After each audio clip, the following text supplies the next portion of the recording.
Pulang nih Romo nih dari jauh. Ya mau. You baru pulang dari jauh ya. Romo, pusing nggak gua kasih judul ini? Bagaimana mengetahui hal besar yang sudah dipersiapkan Tuhan buat kita? Ya pusing itu loh. Gimana taunya?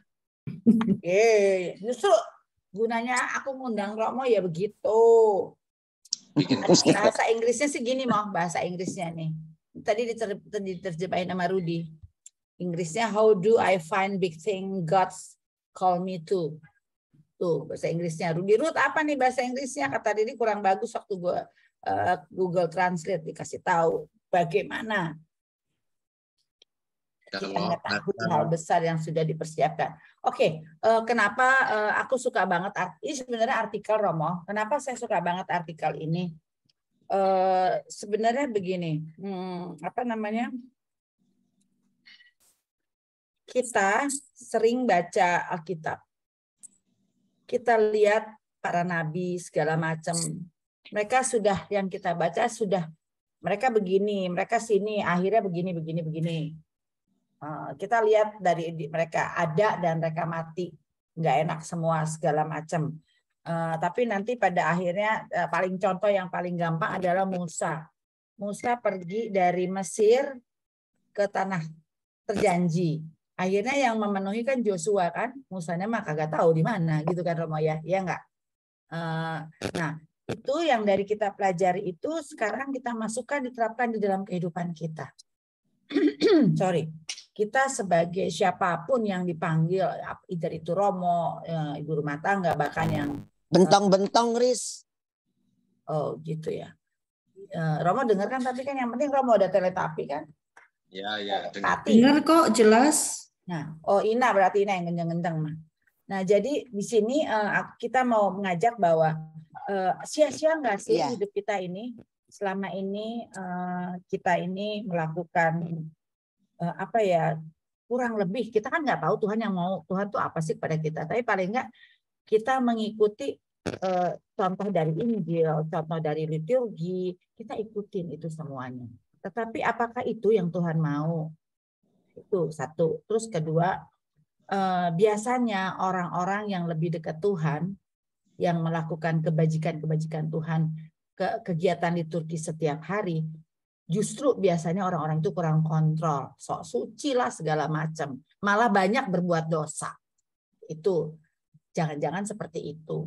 Jadi sebenarnya gimana kita mau mengetahui hal besar yang sudah dipersiapkan Tuhan kita.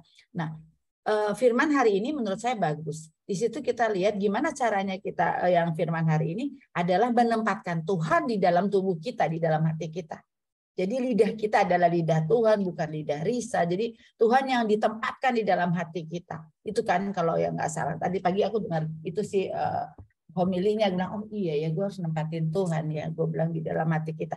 Nah seperti itu. Itu sih Romo sebenarnya aku ingin mengajak Romo dan teman-teman didampingin Romo. Di dalam tahun yang baru ini, bagaimana sih supaya kita lebih mengetahui ada sesuatu hal yang besar yang Tuhan udah persiapkan buat kita dan kita sudah siap menerimanya gitu loh. Besar itu bukan berarti yang enak-enak udah pasti ya, pokoknya sesuatu yang perihal kerajaan surga deh Romo. Pasti Romo lebih pasti. Understand? Bingung. Ya kalau sudah understand tinggal kita doa penutup yuk. Enggak, Romo kan palingnya itu yang Romo akan bawa kita gitu loh Romo. Gimana kita jangan sampai pikiran kita aja gitu loh Romo. Selama ini kan pikiran kita, waduh gue udah tiap hari gue misa, tiap hari gue ibadah, tiap hari gue ini, tapi ternyata Tuhan, aku bukan mau yang itu. Kita baca bersama dulu ya. Ya, cuma satu ayat. Dari Lukas.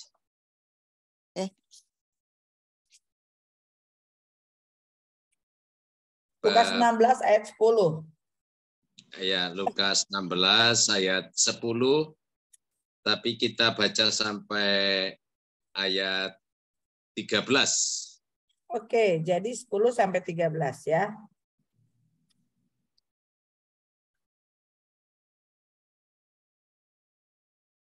Barang siapa setia dalam perkara-perkara kecil, ia setia juga dalam perkara-perkara besar.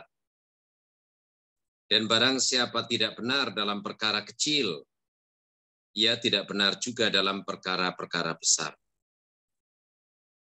Jadi jikalau kamu tidak setia dalam hal mamon yang tidak jujur, siapakah yang akan mempercayakan kepadamu harta yang sesungguhnya?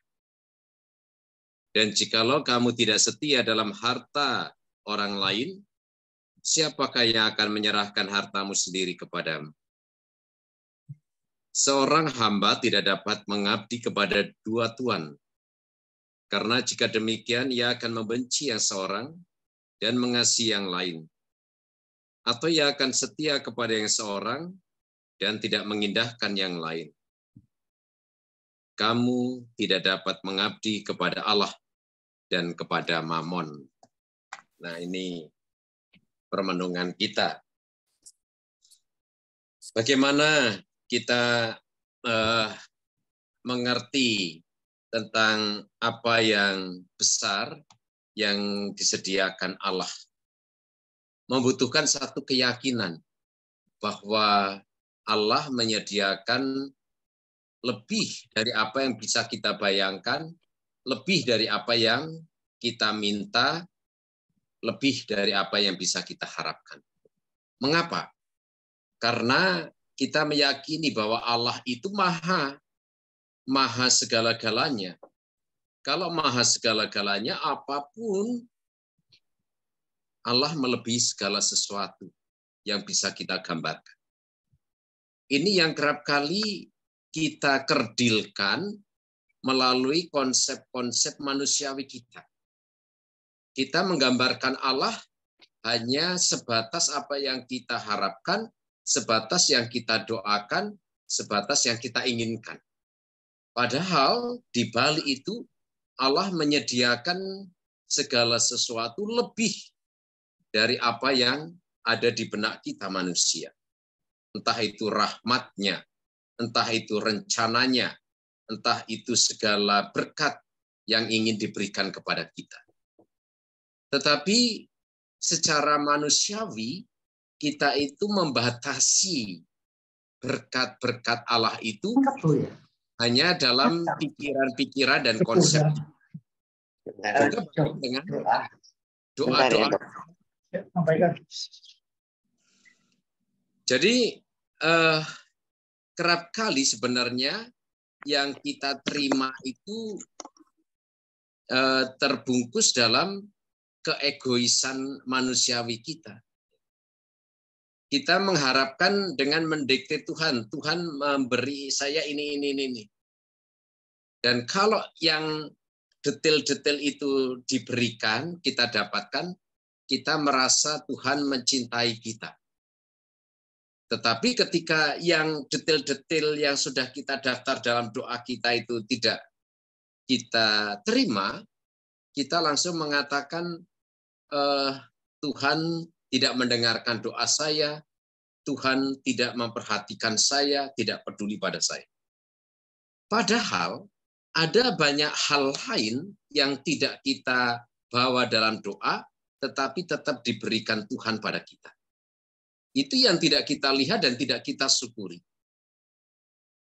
Maka ketika kita orang beriman, rajin berdoa, tetapi ibadah dan doa kita itu justru mendikte Tuhan, maka kita sebenarnya mempersempit anugerah dan rahmat Tuhan yang semestinya akan lebih besar kita terima. Oleh karena itu, sikap iman yang benar dalam diri kita adalah sikap keterbukaan dan pasrah diri. Baik itu di dalam hidup, juga di dalam doa-doa kita.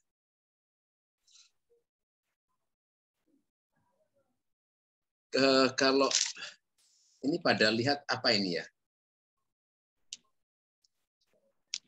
Lihat ini apa? Kacang. Kacang ya.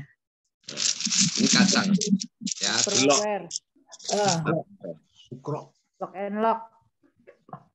Kalau ini saya isi batu-batu yang besar, gelok yang kecil ini, mungkin batu yang seukuran segini sudah langsung penuh. Iya. Ya. Tetapi meskipun ada batu-batu yang besar, kalau saya isi lagi dengan pasir, ternyata gelok itu masih muat. Ya kan?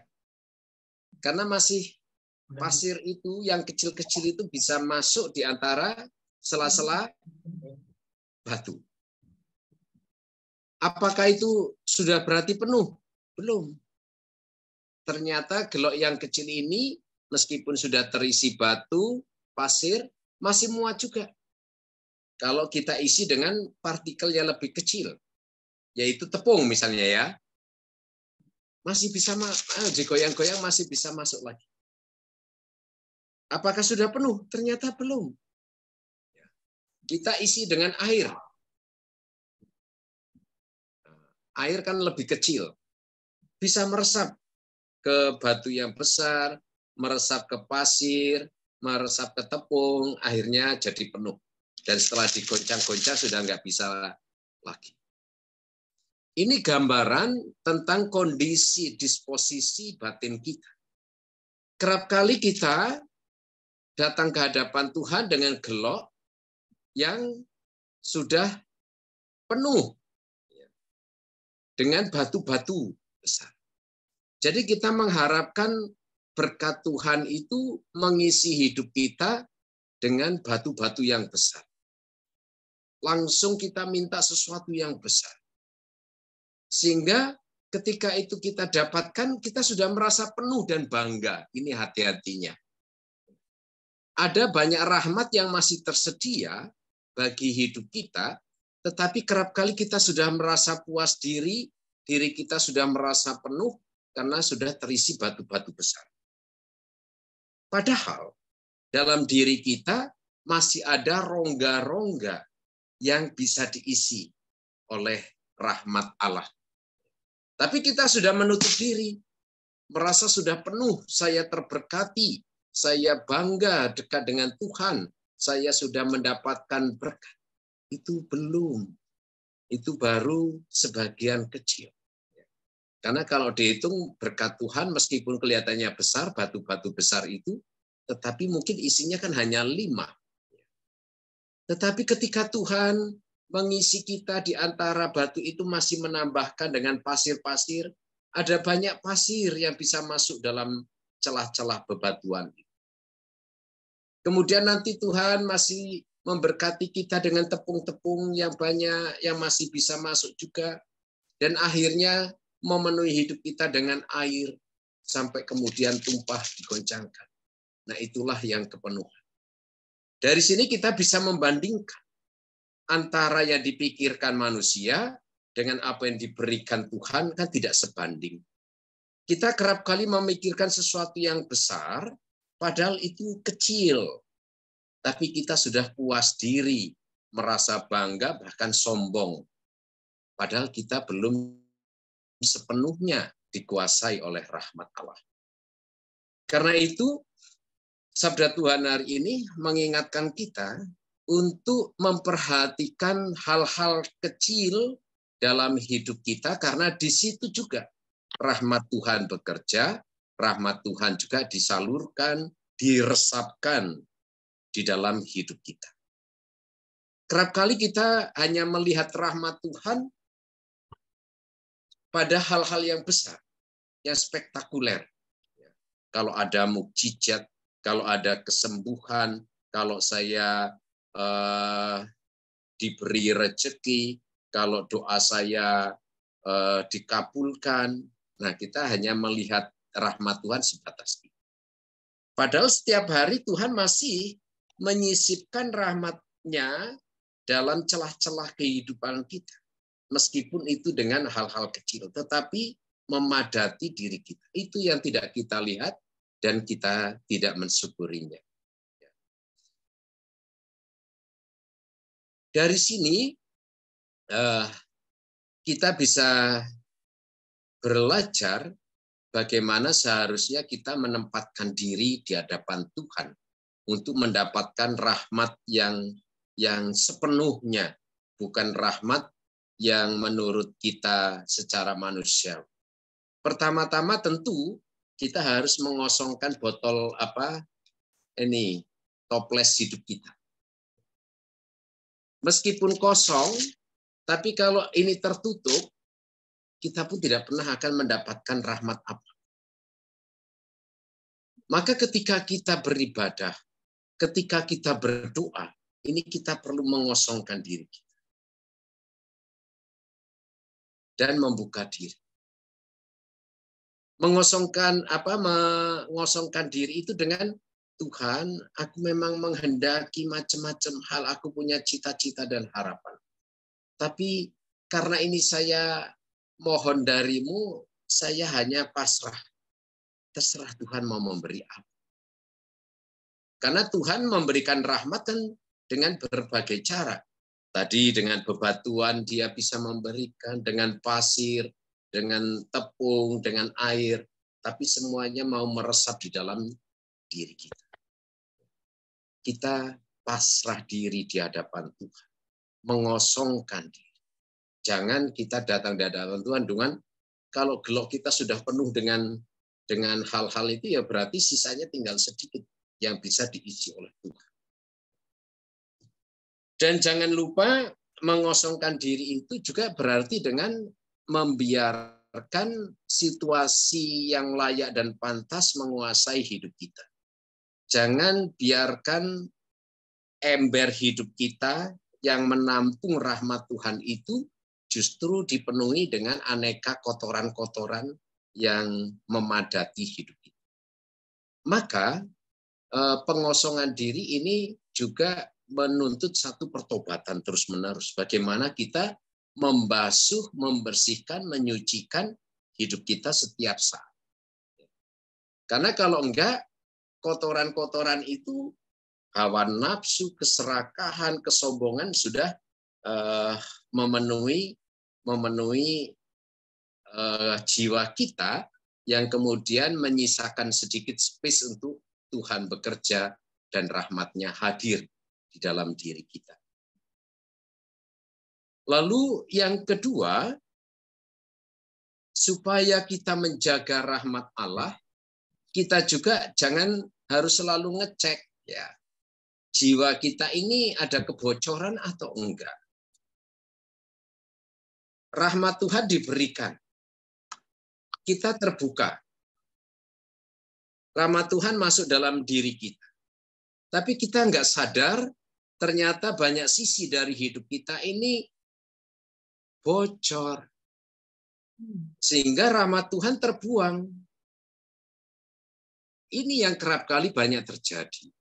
Orang menerima rahmat melimpah melalui doa, melalui ibadah, tetapi hidupnya tetap kering. Tidak merasa damai, tidak merasa sukacita. Mengapa? Karena dia membiarkan rahmat itu terbuang karena jiwanya bocor. Kebocoran itu terjadi ketika kita membiarkan kerapuan-kerapuan, kelemahan kita tetap ada tanpa kita berusaha menempelnya, tanpa kita berusaha memperbaikinya, tanpa kita berusaha untuk menyingkirkannya. Sehingga meskipun banyak berdoa, banyak melakukan kebaikan, banyak melakukan ibadah, rajin kegiatan ini dan itu, rahmat Allah tidak bertahan lama dalam dirinya. Efeknya, dia hidup dalam kekeringan rohani. Dia tidak merasa damai. Tidak ada sukacita dalam dirinya. Yang ada kita hanya melihat kesan manusiawi, orang ini saleh, orang ini suci, orang ini rajin. Tetapi secara batin pribadi itu tidak mendapatkan rahmat yang bertahan lama. Bisa saja ketika orang ke gereja, ketika mendengarkan sabda Tuhan, mendengarkan khotbah Romo, langsung hatinya merasa damai, tenang. Ada kepenuhan sukacita. Tetapi begitu keluar gereja, sudah kembali seperti kondisi semula. Rahmat itu seperti jatuh berguguran, sehingga sampai rumah dia kembali kepada kehidupan semula, kembali kepada tantangan dan kesulitan semula, tidak ada rahmat yang tersisa. Maka kita jumpai orang-orang yang begitu. Ya. Datang ke gereja ada sukacita. Pulang ke gereja, pulang dari gereja ketemu orang masih marah-marah, masih memaki-maki. Pulang ke rumah, karena selama ini keluarganya menyebalkan, dia tetap juga tidak ada kekuatan rahmat untuk mengubah hidupnya bersikap secara baru di tengah situasi hidup yang dihadapi. Ini karena bocor. Lalu, yang ketiga, kita punya wadah rohani jiwa kita. Tidak bocor, terbuka, tetapi tidak pas. Rahmatnya Allah di sini, ya, jatuhnya di sini, tetapi kita menempatkan diri di sini. Sehingga ini hanya kecipratan saja, tapi tidak tertampung oleh diri kita. Artinya apa? Banyak orang yang datang kepada Tuhan, berdoa, beribadah, motivasinya tidak pas. Sehingga rahmat itu ya tidak jatuh tepat sasaran. Meskipun kita terbuka, meskipun kita tidak bocor, tapi karena motivasi kita berdoa itu tidak tepat, maka rahmat Allah ya tidak jatuh tepat sasaran. Kita hanya dapat kecipratan kecil-kecil.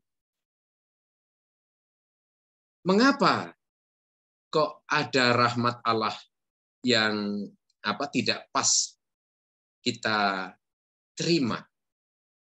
Ini karena disposisi batin kita, motivasi kita itu berbeda dengan yang dikehendaki Allah. Sungguhkah ketika kita berdoa itu motivasinya untuk berkomunikasi dengan Tuhan, untuk juga makin dekat dengan Tuhan, atau ketika kita berdoa, ketika kita beribadah, motivasi kita hanya untuk pemenuhan ego, kepentingan diri kita sendiri, dan tidak peduli dengan yang lain. Itu yang akan menentukan berapa tepat atau tidak rahmat Allah yang kita terima dalam ibadah dan doa kita. Nah, lalu yang keempat, bagaimana posisi kita?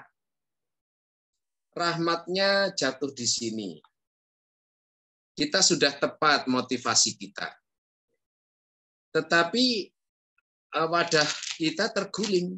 Atau kita terbalik begini, rahmat Allah. Ya ini enggak sampai rahmat Allah. Terbuang sia-sia. Meskipun kita rajin berdoa, rajin beribadah, ke gereja, ikut kegiatan. Tapi karena posisi batin kita, wadah rahmat kita terbalik, kita tidak mendapatkan apa-apa, hanya basah dikit, tapi tidak menetap dalam diri. Hal ini karena apa? Seringkali kita di hadapan Tuhan hanya menyampaikan pantat hidup kita, ya. Bukan keterbukaan utuh, ini tuh bukan kepasrahan.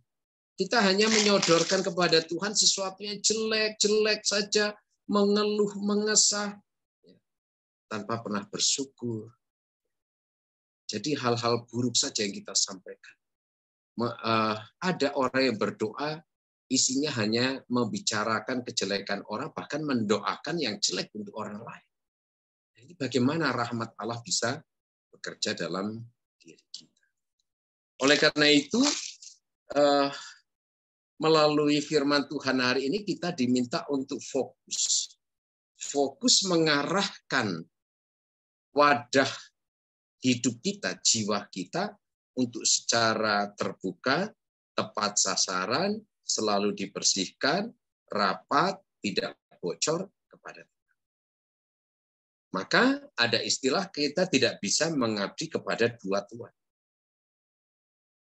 Kalau kita berdoa di hadapan Tuhan, hanya tertuju kepada rahmat Allah, tertuju pada kehendaknya, dan ingin melaksanakan kehendak. Sudah, tidak ada yang lain. Karena kitab suci mengatakan, bahwa sebelum kamu berdoa, Tuhan sudah tahu apa yang kamu.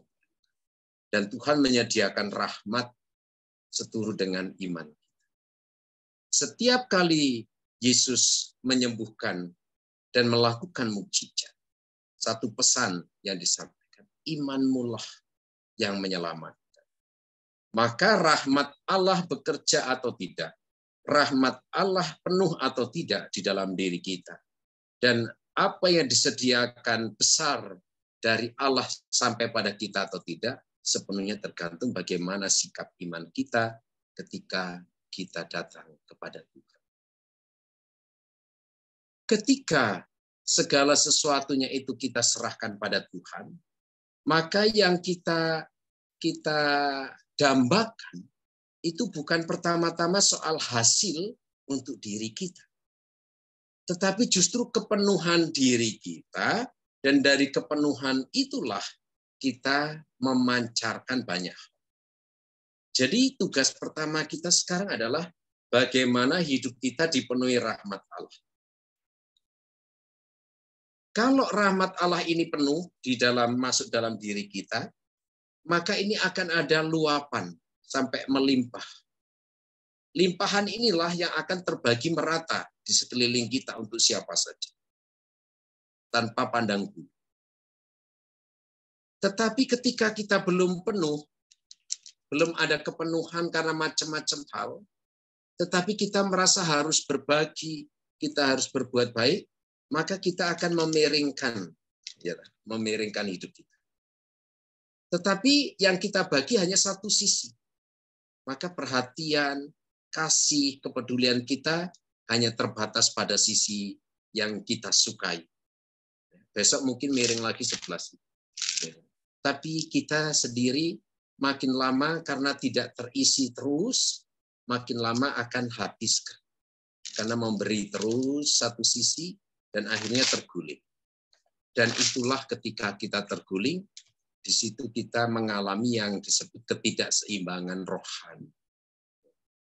Jadi ada orang yang justru stres atau putus asa karena hanya berdoa, karena rajin beribadah, itu mengalami depresi rohani.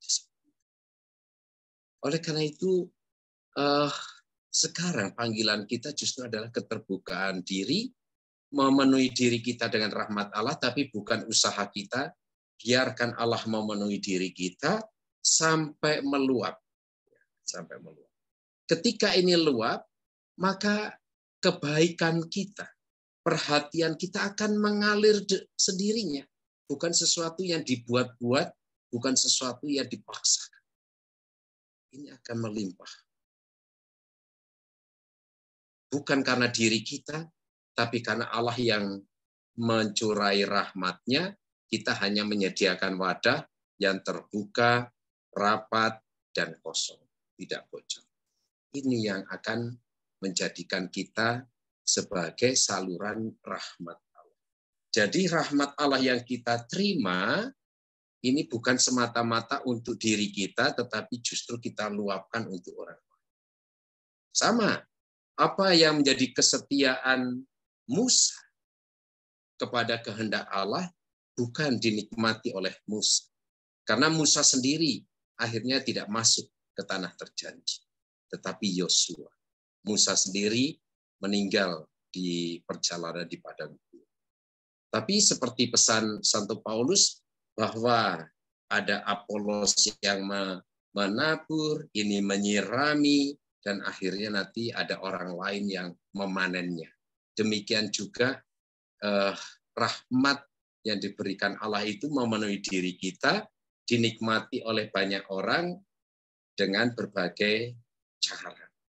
Tapi bukan hanya untuk diri kita. Kita menampung rahmat, tetapi nanti dibagikan pada orang lain yang menerimanya. Inilah yang disebut rahmat untuk kehidupan bersama, rahmat untuk melengkapi kebersamaan dengan orang lain, bukan hanya untuk diri sendiri. Itu poin-poin yang bisa menjadi permenungan kita untuk tema hari ini, apakah ada pertanyaan atau sharing? Reki Apakah direkam ya, bagus banget loh Rek. Jadi hanya sekedar toples aja bisa bicara. ada kacangnya ini loh, ada Ada kacangnya. kacangnya. Keren banget, tapi Romo ini nggak bisa lama-lama. Hari ini ada tabisan diakon ya Romo ya? Iya, Katedral. Jam berapa Romo mulainya? jam 4:30 ada. Oke, Tak kita bisa sampai kalau bisa disebut. sampai jam berapa sih sekarang?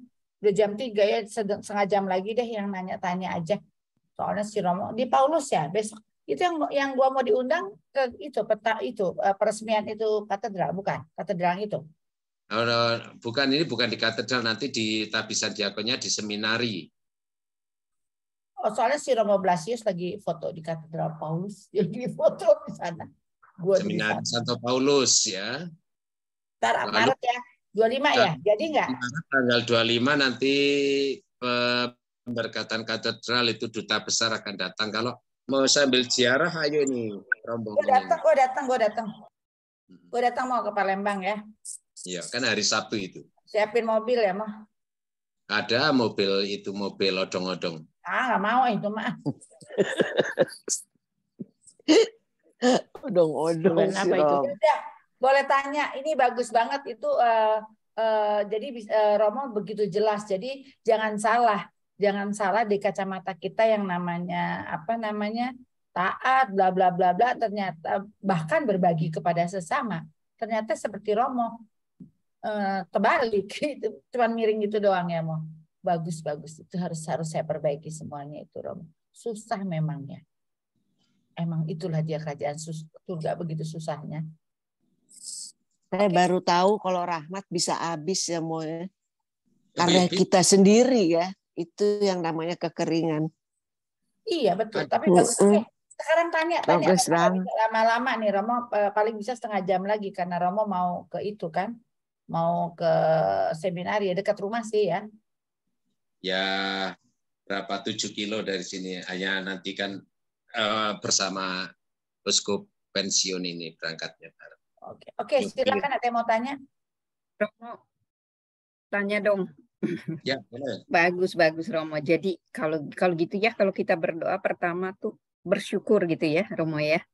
Ya, itu tanda keterbukaan. Perintah. Udah bersyukur, terus kita yang utama tuh harus punya motivasi dulu. Betul ya, Romo ya, motivasi yang pas supaya bisa fokus ya. Ya. Fokus mengarahkan jiwa. Terus baru setelah itu doa-doa kita itu tidak boleh mendikte gitu, tapi lebih ke arahnya pasrah begitu ya, Romo ya. Benar. 3 hal itu yang harus kita lakukan gitu ya. Kita kan kadang langsung doa menyerahkan permohonan. Ya, betul. Tuhan, aku minta ini. Tapi mestinya diawali dengan syukur. Syukur itu melihat berbagai hal karunia yang saat ini kita nikmati meskipun tidak pernah kita doakan. Ya kan? Tuhan, aku bersyukur hari ini aku masih bangun pagi, masih melihat cahaya matahari, masih bertemu dengan anak-anakku. Itu kan semua karunia sebenarnya kan, kecil-kecil. Iya. Ya. Tapi kan kita nggak pernah malamnya nggak pernah berdoa, Tuhan buatlah supaya besok saya masih melihat matahari. Nggak pernah kita minta kan itu. Tapi bahwa pagi kita masih diberi kesehatan, pagi masih diberi kehidupan, itu yang harus kita lihat syukuri. Jadi sebelum berdoa kita harus merenung dulu. Aku bersyukur melihat rahmat Allah, karya Allah yang ada di sekitar hidup kita yang boleh kita alami meskipun kita tidak memintanya, tapi Tuhan masih kasih. Lalu setelah bersyukur, tapi syukurnya harus real ya, konkret dari pengalaman hidup, bukan sekedar latah Tuhan aku bersyukur padamu.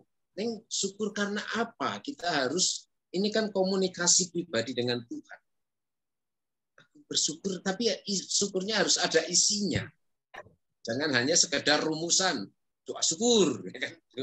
Tapi kita harus doa, ini hebatnya kita murid Kristus itu, doa itu relevan, aktual, ya, tidak harus hafalan, tapi justru dari pengalaman kita sehari-hari. Tuhan, aku bersyukur bahwa hari ini aku masih boleh melihat anggota keluargaku, mereka kumpul semua di sini. Diberi nafas kehidupan pagi. Nafas kehidupan, padahal kita kan malam sebelumnya enggak minta Tuhan besok aku kasih nafas ya, gitu kan? Iya. Lalu setelah itu Tuhan, aku punya harapan-harapan ke depan. Berkatilah anak-anakku, supaya anakku ini segera mendapat pekerjaan, supaya ini, permohonan-permohonan. Akhirnya ditutup dengan pasrah diri Tuhan, tetapi kami yakin kehendak-Mu itulah yang terbaik. Biarlah doa-doaku ini Kau bungkus dengan rahmat yang terbaik dari-Mu sendiri. Itu kan, itu ada pasrah. Begitu. Aku sih Romo kalau ngomongnya. Karena udah lama Ina kita nggak ketemu dia. Ya jelas. Rasanya kayaknya kalau dengar dia ngomong enak banget ya. Sampai nggak keburu. Rek, ya, namanya dibagi ya Rek ya. Soalnya gue nggak keburu nyatet Rek, beneran deh. Nyatet apa? Yang Romo ngomong. Ini kan recording, Gris. Ya, tapi recordingnya tapi yang ini mati 3 kali. Biasanya adek tuh jagonya. Aku yang record udah aku record dari awal. Untuk Imas bagus nih, Rek. Iya. Betul. Aku juga berpikir ke situ, Riz. Oke, yang lain. Supaya nggak salah kaprah. Udah bangun pagi, misa tiap hari, berdoa segala macam, tetapi tetap aja kekeringan. Bocor kan masih. Bener banget itu, Riz. Masih bocor. Jadi meskipun bangun pagi, tapi doa, tapi ember hidup kita bocor, ya pulang nggak dapat apa-apa, hanya capek. Itu aku persis banget. Makanya aku tuh kekeringan terus nih. Bisa aja, Riz. Bener. Contoh soal dong, Riz. Contoh soal. Yang lain dong. Kalau saya ya, yang paling gampang itu pagi ya, misalnya mengucap syukur ya, saya sudah ada planning nih, misalnya ada proyek lah gitu ya, terus harapannya tuh wah udah berhasil lah gitu ya, tapi tiba-tiba tidak seperti yang saya bayangkan, artinya kata kasarnya gagal ya, tapi di situ saya merenung, kalau enggak saya bisa drop gitu ya, merenung, ini pasti bukan kehendak-Mu, Engkau pasti mempunyai rencana yang lebih baik dari ini, sehingga itu tuh menghibur saya, itu jadi itu salah satu mungkin rahmat juga ya, ya, itu aja sih share saya, Iya Bu, jadi keterbukaan kita adalah salah satunya juga dengan mencari kehendak Allah dalam seluruh peristiwa hidup kita. Karena Allah bekerja itu kan bukan dengan sesuatu yang semuanya baik-baik dan lancar. Rahmat Allah itu juga bekerja menjaga kita bukan dengan sesuatu yang semuanya baik-baik saja. Jadi mungkin Allah menegur kita, membebaskan dan menyelamatkan kita dengan cara-cara yang kadang menyakitkan. Karena sungguh Allah bekerja dengan cara-cara manusiawi, dengan cara-cara kehidupan kita sehari-hari. Maka kesetiaan kita mencari kehendak Allah dalam peristiwa-peristiwa hidup kita. Kok aku hari ini belum berhasil ya bekerja? Kita bertanya diri, ada apa? Ada rencana apa di balik semua itu? Allah mengendaki apa? Lalu ada sesuatu yang belum optimal atau sesuatu yang terlupakan enggak yang saya lakukan? Nah ini menjadi evaluasi permenungan terus-menerus. Maka kita harus setia dalam perkara-perkara kecil, termasuk memperhatikan seluruh aspek kehidupan kita dikaitkan dengan penghayatan iman. Hidup kita, kegagalan kita, kekecewaan kita, itu kan hal-hal kecil, tapi sehari-hari. Tetapi ketika ini disatukan dengan penghayatan iman, nanti ini menjadi mengalir dan mengisi hidup kita. Jadi penuh gitu ya. Mantap. Ya, makasih Romo. Ya.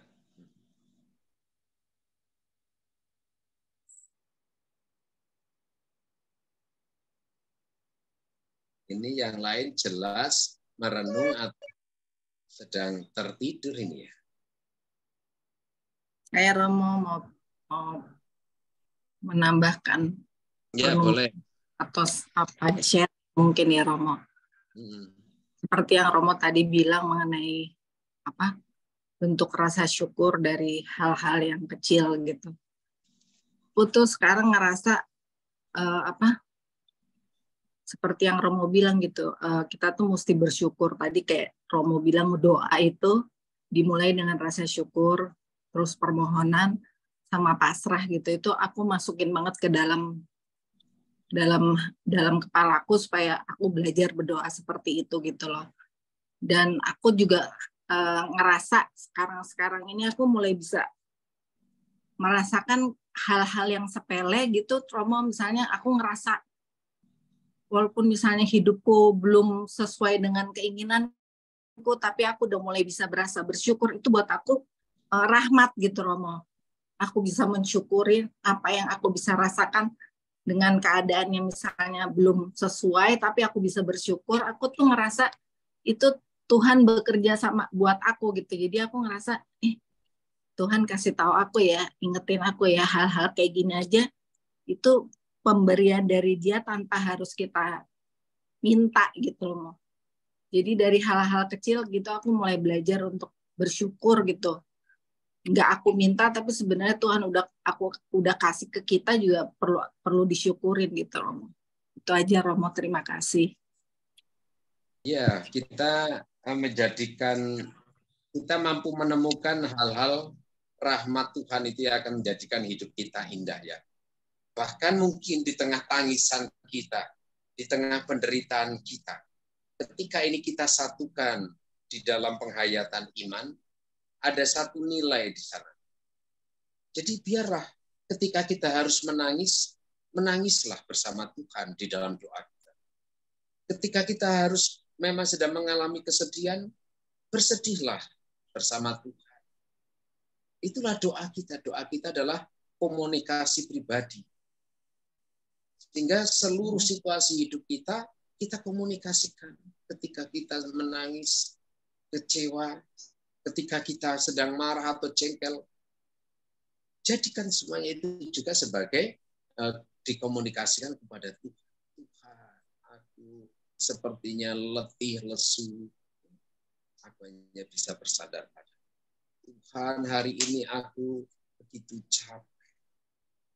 Tuhan, hari ini aku kecewa, ingin rasanya aku teriak dan menangis. Menangislah bersama Tuhan. Karena Tuhan itu sumber segala sesuatu. Tapi Dia samudra yang menyediakan berbagai berkat. Maka satu tetes saja air berkat untuk kita dari samudra rahmat Allah sudah cukup.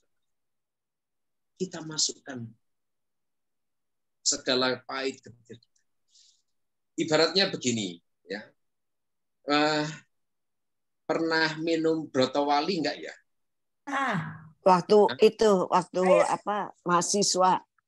Pahitnya bukan di main, Romo. Pernah Romo waktu sakit.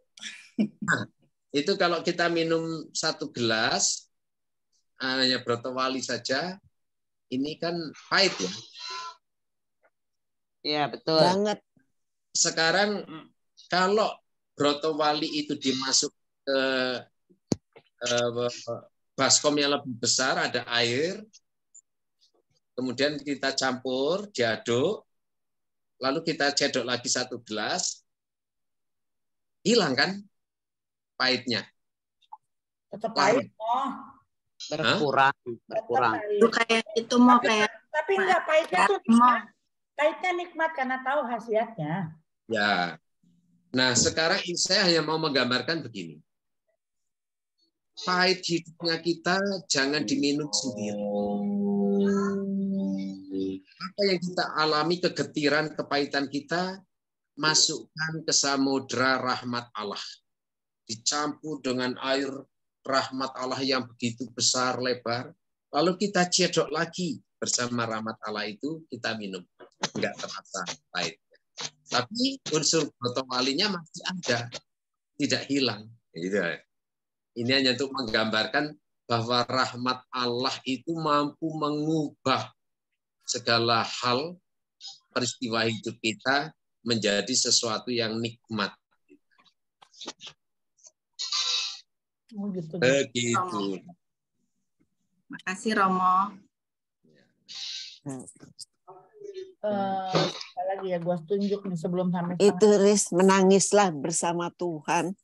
Itu yang aku alami anakku yang paling kecil ya. Jadi kadang-kadang kok aku egois, maunya aku ya, mau ya. Tapi ketika aku ngomong-ngomong begini, betul juga ya, kalau menangis bersama Tuhan pasti ada jalan. Dirangkum semua. Ya. Itu Riz, sorry, gue nambah. Lila, ada nggak Lil? Wah, kena banget Romo, thank you banget. Aku berusaha bikin ini waktu aku lagi susah, dan Romo, aku sampai pada titik aku tuh pernah berdoa yang kata Romo, kita jangan berdoa sesuai dengan konsep pikiran kita. Kita maunya ini, kita mendikte Tuhan. Tapi ada satu titik akhirnya aku tuh benar-benar terbuka dan pasrah. Udah, Tuhan maunya apa, aku ikutin. Dari situ baru aku merasa damai, Romo. Itu benar-benar aku rasakan. Itu aja yang tadi Romo itu dalam ternyata Romo tambahin dalam hidup dan dalam doa. Jadi bukan cuma dalam doa aja, tapi dalam hidup juga kita harus terbuka dan pasrah pada rahmat Tuhan itu, Romo. Itu saja. Terima kasih, Romo. Wah, hebat kan, gara-gara Sukro. Simpan Romo nanti untuk grup yang berikutnya. Grup Selasa belum dapat ini. Sukronya jangan dihabisin.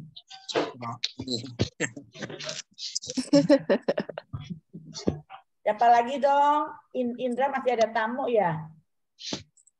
Indra masih ada tamu, bisa ngomong nggak? Mau bisa? Joyce. Oke. Romo, terima kasih. Tamunya udah pulang, Indra? Udah, dari tadi. Ya, Coba Indra ini yang gagal terus berangkat ke Australia. Karena itu bukan rencana Tuhan atau bagaimana, nggak tahu itu, coba itu. Silakan Indra. Nah, Romo, terima kasih Romo. Apa yang tadi Romo sampaikan itu bagi saya sangat mendalam sekali artinya. Apa yang Romo ceritakan itu sebenarnya saya juga ngalami sih. Kadang-kadang saya sampai sekarang ini malah sampai pada titik aku ini kayaknya kebanyakan doa kali ya. Karena saya kan pengangguran, Romo. Pagi, siang, malam saya cuma berdoa. Tapi saya pikir-pikir lama-lama saya ini kayaknya kebanyakan doa. Jadi akhirnya saya jenuh sendiri. Saya nggak tahu lagi apa yang saya mau minta. Tapi perbuatan saya juga nggak menjadi lebih baik. Masih suka cepat marah. Jadi benar apa yang Romo tadi sampaikan, tidak ada kekuatan rahmat Allah. Jadi kayaknya itu nggak pas. Tapi saya pernah saya pernah membaca suatu buku, Romo. Dia mengatakan begini, kalau kita mau mengubah kehidupan kita yang negatif, yang menurut kita negatif, kita tuh harus cari penggantinya. Jadi sebetulnya saya juga sadar bahwa saya itu daripada misalnya nih ya Romo, nyecer-nyecer, marah-marah sama suamiku terus gitu, hal-hal yang sepele, diomelin, dikritik, di ini. Kenapa saya nggak mencari pemikiran yang lain gitu? Misalnya aktivitas yang lain, mencari kegiatan-kegiatan yang lain, atau mencari pikiran-pikiran yang lebih positif. Jadi kayaknya tuh jadi Ini loh, apa yang kita buruk harus dialihkan, Romo. Kalau tidak ada pengalihan, kalau menurut saya ya kita akan gitu-gitu terus seperti yang Romo tadi ngomong. Kita akan melakukan kesalahan-kesalahan yang itu lagi. Karena kita memang nggak cari pengganti.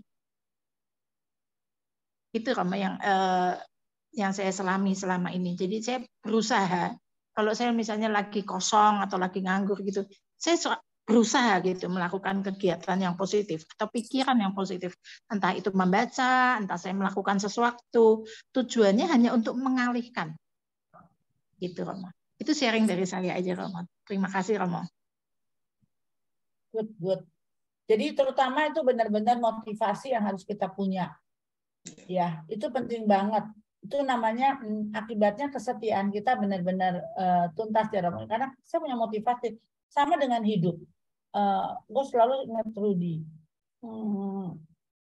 Kalau lu punya hidup nggak punya motivasi, nggak punya tujuan hidup dan nggak punya milestone, itu udah nggak usah hidup deh. Udah hidup pasti berantakan. Manusia tuh harus punya milestone. Lu maunya kemana? Ke sana. Sekarang lu posisinya ada di mana?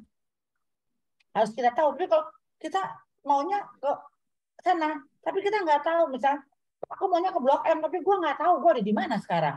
Gimana mau nyampe Blok M? Tapi kalau misalnya saya mau ke Blok M, posisi kamu sekarang ada di mana? Di Pondok Indah.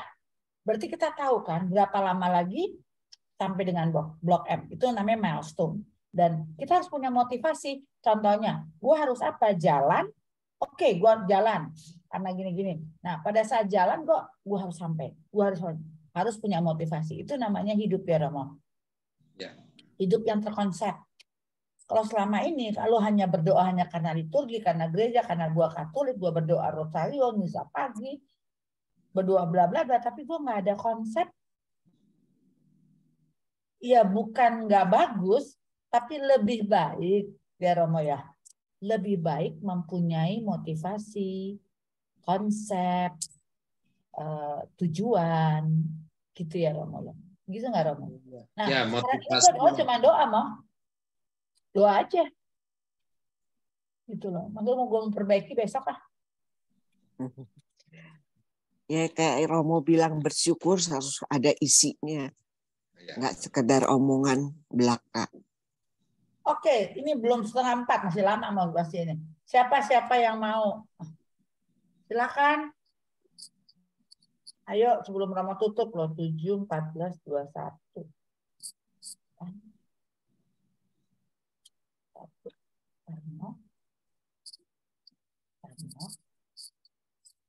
Kok diem sih? 28, 25. Sedang merenung berarti. Aku boleh sharing Risa, Romo? Ya boleh. Antifon pembuka misa hari ini itu juga sangat menyentuh Romo yang dari Timotius ya, 2 Timotius. Aku tahu kepada siapa kupercayakan diriku, dan aku yakin bahwa ia sanggup memelihara semuanya sampai hari terakhir. Nah, ini bagus banget untuk menjadi pertanyaan reflektif untuk diri sendiri. Apa benar aku sudah mempercayakan semuanya kepada Tuhan? Apa betul aku yakin bahwa Tuhan memelihara semuanya? Sehingga tema yang tadi kita bahas mengenai bagaimana saya mengetahui, itu mungkin harusnya sudah berubah posisinya menjadi aku yakin ada hal besar yang Tuhan persiapkan untuk aku. Jadi yang Romo tadi sampaikan dari toples gelas itu, bahwa kita tuh harusnya menerima hal besar itu dari Tuhan. Kita harus percaya dulu. Kalau tidak percaya, ya buang waktu cukup banyak ya Romo ya. Kecil-kecil dimasukin gitu, capek juga gitu. Jadi rupanya memang awal langkah pertama itu, apakah ya iman kita memang betul kepada Tuhan, atau kita masih cari pembuktian dari hal-hal kecil, kesuksesan, keberhasilan, sembuh, sehat. Nah, itu adalah hal-hal kecil. Padahal kalau dari kutipan ini, aku tahu kepada siapa aku percayakan. Bahkan kalau kita jatuh pun, kita juga tahu bahwa Tuhan yang akan memelihara. Gitu. Jadi langkah awal ini memang harusnya kita perjuangkan. Menerima dulu, percaya dulu bahwa Tuhan itu sanggup mengubah apapun yang Dia inginkan. Sehingga pada saat kita percaya, kita yakin pada hal besar yang Tuhan sudah berikan kepada kita, akhirnya yang kita cari bukan hal besar, tapi kehendak Tuhan dalam setiap detil yang kita hadapi. Bagaimana kita bangun, bagaimana kita memutuskan hal yang sederhana, bagaimana kita memutuskan hal yang sangat besar. Yang kita cari bukan hal besar, karena kita udah tahu kita menerima hal besar. Jadi yang kita cari adalah kehendak Tuhan. Dan langkah berikutnya, tadi Romo sampaikan, kita berusaha untuk memposisikan diri kita yang tadi ya Mo ya, jangan pindah, jangan kasih pantat aja ya Mo ya, jangan miring gitu. Tapi kayaknya kalau untuk Riri, step yang paling besar itu adalah, paling utama itu percaya bahwa hal besar itu sudah kita terima.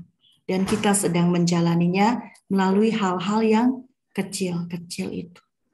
Gitu sih Romo, jadi terima kasih sudah memberi pemahaman, pencerahan yang ya toples, gelas. Romo juga pernah bawa gelas di rekoleksi lektor ya Romo ya?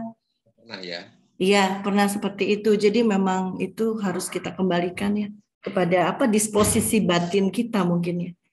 Gitu Romo, terima kasih pencerahannya.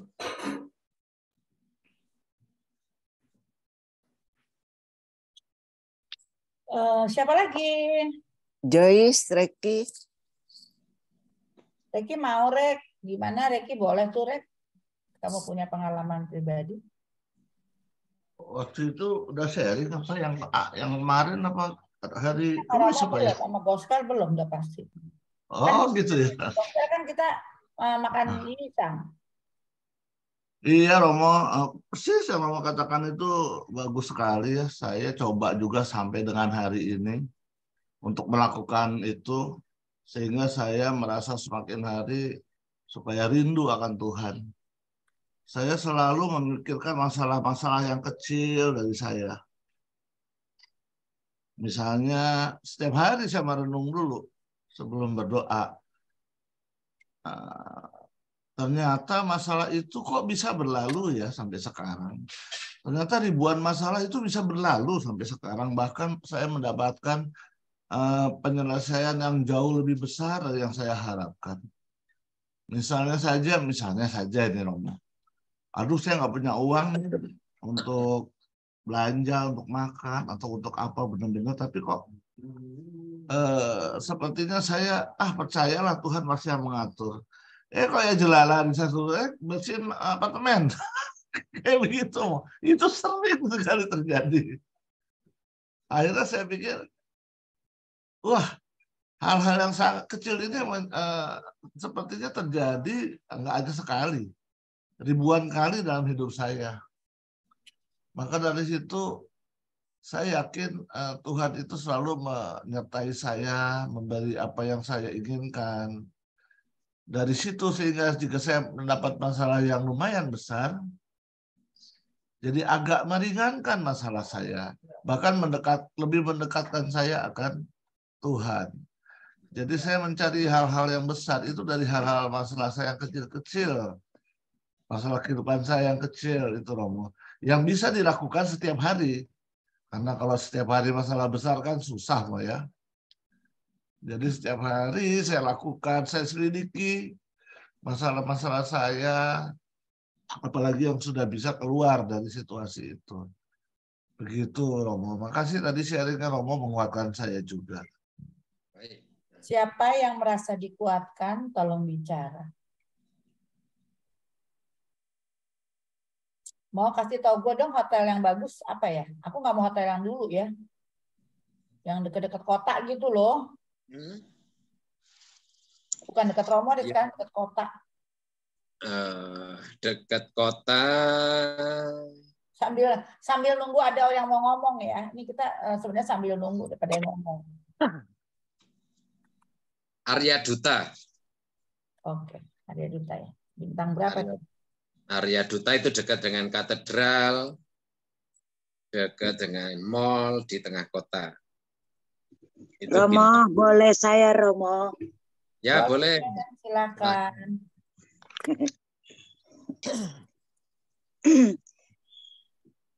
Ini saya mau cerita tentang anak saya, tentang Feby pada saat anak saya menyatakan dirinya untuk mau dibaptis, Romo.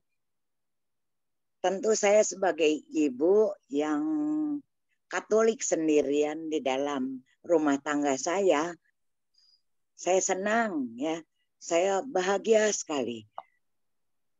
Terus saya merasakan, oh Tuhan terima kasih, ini doa saya setelah bertahun-tahun terkabul, Tuhan sudah menjawab. Nah itu saya sangat bersyukur. Tapi setelah berjalannya waktu, saya merasakan bahwa dan tentu saya senang yang Feby dibaptis gitu. Jadi saya merasakan, oh saya ada teman buat ke gereja gitu ya. Karena saya merasa saya sudah tua ya Romo ya. Nah, tapi setelah berjalannya waktu, ternyata saya merasakan Tuhan punya maksud. Ternyata setelah banyak yang kami lalui, kita bisa saling menguatkan, kita bisa saling mengingatkan pada saat ada masalah. Anak saya yang baru dibaptis itu bisa mengatakan hal yang luar biasa untuk saya. Dia mengatakan gini, Mama, Yesus aja menderita di kayu salib. Dia menderita bukan untuk dirinya sendiri loh, untuk iniin dosa-dosa kita, menebus dosa-dosa kita. Nah sekarang Mama menangis itu hanya karena persoalan Mama sendiri, katanya gitu. Terus sudah gitu, kenapa Mama mesti nangis dengan persoalan Mama sendiri? Kan Mama tidak menguntungkan orang lain, katanya gitu. Tapi kalau Yesus menguntungkan kita loh, kita diselamatkan. Coba Mama rubah cara pandang Mama, katanya. Mama libatkan Tuhan, katanya. Coba Mama berdoa kayak gitu. Ya kadang kan meskipun saya yang sudah bertahun-puluh tahun belajar gitu, KKS segala macam, kadang pada saat kita ini masalah, pasti kita adalah orang yang penuh dengan kelemahan dan kekurangan. Nah pada saat itu saya jadi, oh iya ya, aduh terima kasih ya Feb sudah ngingetin Mama. Nah kayak gitu, hal-hal yang seperti itu. Terus sudah gitu, akhirnya kan jadi saya juga, karena terus, nah demikian juga saya, kalau anak saya lagi ada masalah apa-apa, sama kami saling menguatkan. Karena itu perlunya mungkin ya Romo ya, kalau satu iman, jadi kita bisa saling sharing gitu. Jadi saya merasa bersyukur sama Tuhan bahwa Tuhan memilih anak saya untuk mendampingi hidup saya, supaya kami itu ada saling mengingatkan. Kami mempunyai satu kepercayaan dan satu iman juga. Jadi hidup kami, jadi setiap ada masalah malah kami bisa menangani bersama-sama dan menjadi ringan kita menjalaninya. Nah itu juga saya merasakan ini kita itu masih sama-sama belajar. belajar bersyukur, belajar setia, belajar taat, belajar peduli, dan yang sudah pasti kita harus percaya bahwa Tuhan berkarya dalam kehidupan kita. Karena saya percaya juga Tuhan sudah mempersiapkan segalanya sesuai dengan kehendaknya. Itu saja, Romo. Terima kasih. Baik, dan itulah cara Tuhan bekerja dan mencurahkan rahmat. Dengan kehadiran orang-orang di sekitar kita, dengan aneka peristiwa hidup kita, di situ sebenarnya ada rahmat Tuhan dan rencana Tuhan. Karena Tuhan tidak bekerja dengan begini, numpangkan tangan, semua terjadi gitu, enggak. Tuhan justru memakai sesama, memakai peristiwa pengalaman itu untuk menyalurkan rahmat. Baik, itu sharing. Terima kasih, Romo. Oke, kita berdoa ya. Ya. Saya akan memimpin doa dan nanti saya akan memberkati kita semua. Dalam nama Bapa dan Putra dan Roh Kudus. Amin. Allah Bapa yang penuh cinta kasih. Cinta kasih dan kuasa-Mu melampaui segala sesuatu yang dapat kami bayangkan dan harapkan. Dan cinta kasih-Mu serta kuasa-Mu hanya ditujukan bagi kami umat-Mu. Maka biarlah keterbukaan kami di dalam iman yang kami dalami hari ini semakin menjadikan kami orang-orang yang berahmat. Menjadikan kami semakin dekat dengan-Mu, sehingga segala sesuatu yang Kau miliki boleh kami rasakan juga dalam kehidupan kami di dunia ini. Maka pada kesempatan hari ini, setelah mendengarkan firman-Mu yang meneguhkan kami ingin mengarahkan hidup, perjuangan, dan harapan kami di masa mendatang, di awal tahun ini, pada kasih, kuasa, dan kehendak. Kami yakin Engkau yang penuh cinta kasih, Engkau juga akan memberikan yang terbaik untuk segala apa yang kami perlukan dalam menapaki kehidupan kami di tengah segala perjuangan, di tengah segala kesulitan, tantangan, dan hal lain yang akan terjadi. Kami serahkan juga keluarga kami masing-masing, dimanapun mereka berada, anak-anak kami, cucu, dan juga semua keluarga kami yang kami kasih. Kami bersyukur atas kehadiran mereka, karena rahmat-Mu juga bekerja di dalam mereka untuk senantiasa menemani kami. Melalui mereka, Engkau juga bekerja. Karena itu, semoga kami senantiasa diberkati bersama keluarga kami. Dengan demikian, keluarga kami pun menjadi sumber berkat bagi banyak orang. Kehadiran kami pun dapat menjadi perpanjangan tangan-Mu untuk menghadirkan karya keselamatan. Semoga kami pun menjadi tidak cemas, tidak takut, untuk menyongsong kehidupan di masa akan datang, karena kami yakin seperti Engkau telah mencintai kami, memberikan rahmat-Mu yang melimpah untuk kami sepanjang tahun-tahun yang silam, maka Engkau pun akan menuntun kami, memberikan rahmat yang terbaik untuk kami di tahun-tahun mendatang. Terpujilah Engkau ya Allah, melalui seluruh hidup kami, kini dan sepanjang masa. Amin. Amin.